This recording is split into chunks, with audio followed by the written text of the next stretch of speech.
France football has robbed Robert Lewandowski of the Ballon d'Or 2021. Now the Polish striker is among the great footballers never awarded with the world's best player title. As we can't ignore such injustice, this video is about our best 11, those who never won Ballon d'Or despite being tipped to. 1990 will be our ground zero, for it was then when the rules were settled, making it possible to vote for a non-European player. To be as fair as possible, we will award points. 4 points for the second place in the Ballon d'Or rankings, 3 points for the third place, 2 points, fourth place, and 1 for the fifth place. Now look what we've got.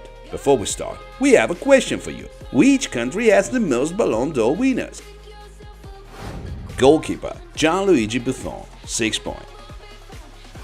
No Neuer in our rankings, as you can see, even though he made it into top 3 in 2014. Yet there was another German keeper who made it twice. Oliver Kahn came third in 2001 and 2002. No doubt Oli is a monumental figure for Germany, the World Cup finalist, and still we are inclined to pick Buffon, who has the same number of points. Firstly because of the titles. Gigi won the World Cup in 2006 and came second, losing only to his teammate Fabio Cannavaro. Secondly, in 2017 he was fourth, being 39 years old already. And finally, Gigi as a keeper is truly iconic, a real legend of the 2000s and one of the most recognizable players. So we apologize to Oliver Kahn, but Buffon is just meant to be here. Centre back Roberto Carlos, 5 points.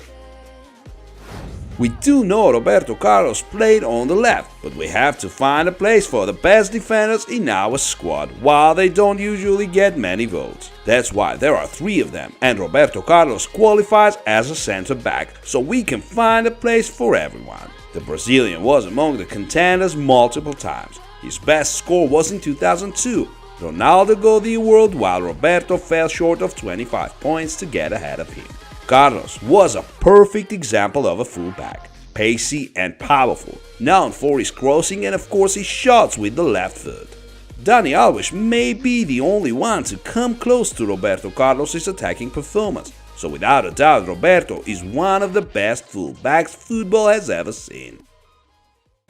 Centre back Paolo Maldini, 5 points.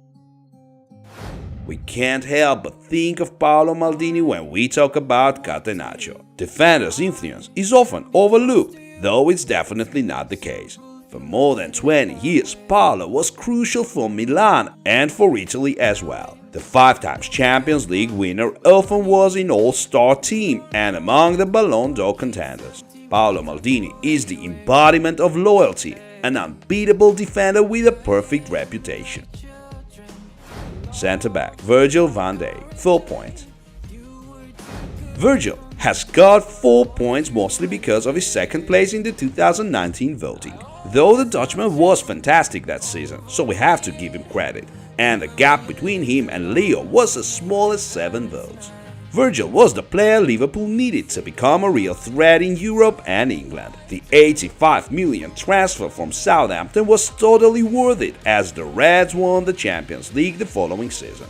And then the long-anticipated Premier League. Van Dijk is simply flawless, excellent at tackling, covering, heading and set pieces. His latest seasons at Liverpool, though he hasn't had many of them, makes us consider him one of the best defenders of the 21st century. Left midfielder Andres Iniesta, 11 points. The second best in our rankings with 11 points. That shows how consistent Andres was. From 2009 to 2012, this magician was among top 5 Ballon d'Or nominees and was voted second in 2010. His 6th place in 2013 didn't let him score 1 extra point.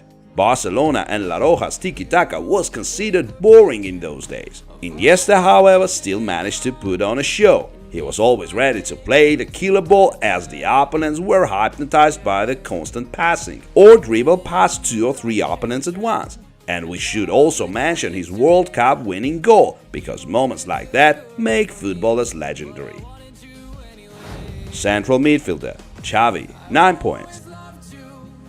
It would be unfair to talk about Iniesta without mentioning Xavi. He was a playing coach in a way at the age of 25 already, but when Guardiola came, his level of game understanding became unreachable. This man's decision-making was simply perfect.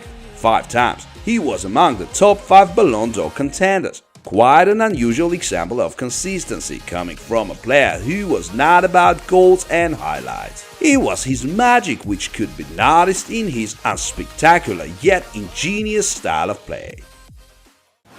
Central midfielder Dennis Bergkamp, 9 points. Bergkamp's wonder goal against Newcastle is his main highlight. We bet it took you some time to understand how he did it. And that was Bergkamp in a nutshell. Elegance, technique and efficiency. Though he failed at Inter, he worked wonders with Ajax and Arsenal and was nominated for the Ballon d'Or on merit. Some consider him the most technical of all the Dutch players. Once you remember the likes of Johan Cruyff and Arjen Robben, that seems an even greater praise. The things Dennis did with the ball were at times so hard to explain that you might have thought your eyes were tricking you. Right midfielder David Beckham, 6 points.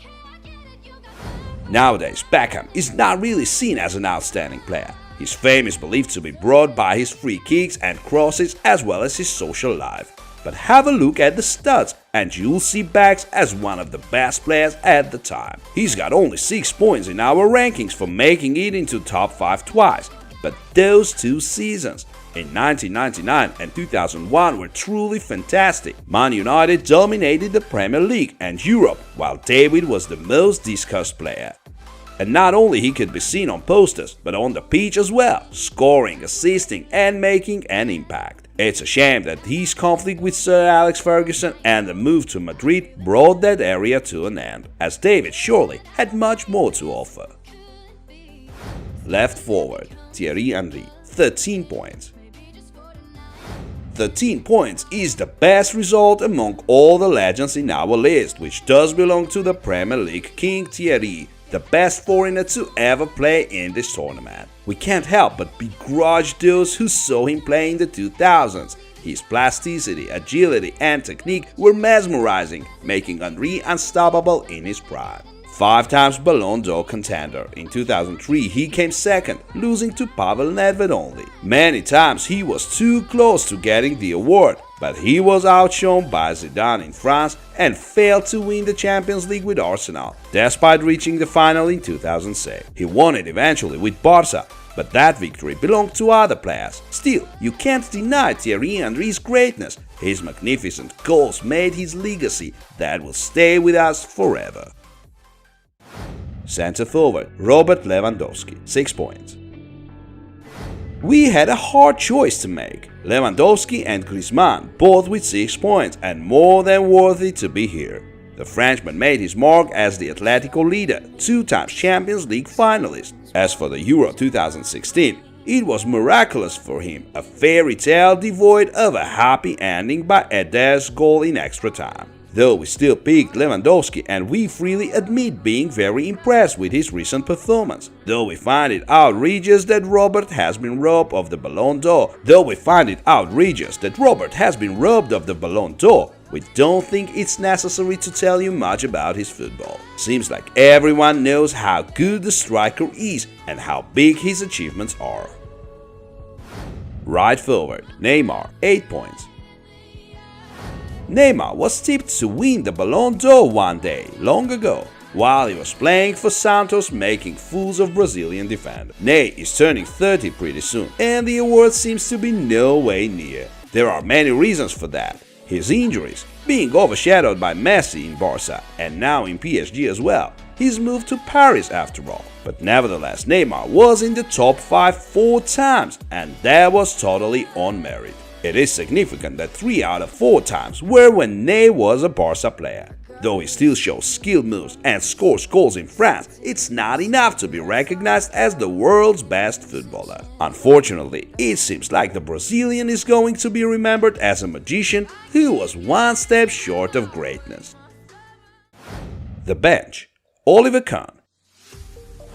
Even his teammates were afraid of him. His presence was terrifying for everyone on the pitch. Oliver was the first choice for Bayern until his late 30s and won a mind-blowing number of trophies.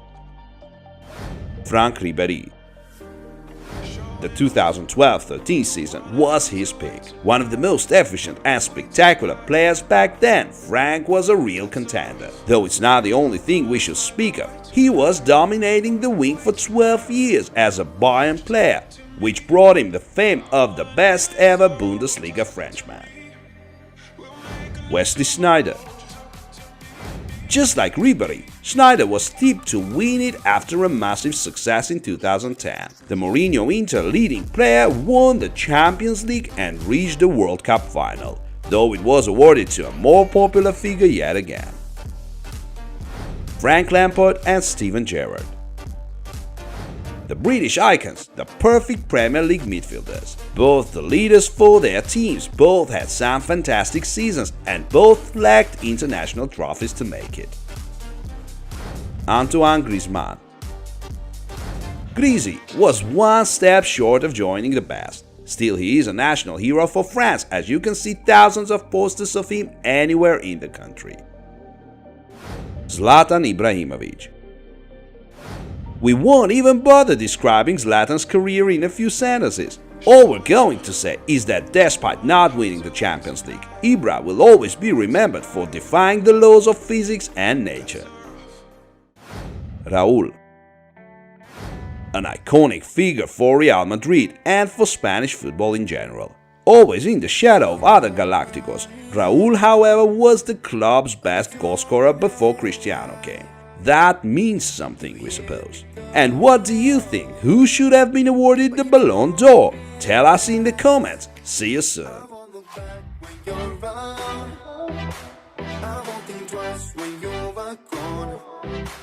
Don't hesitate to call me back, 'cause I won't be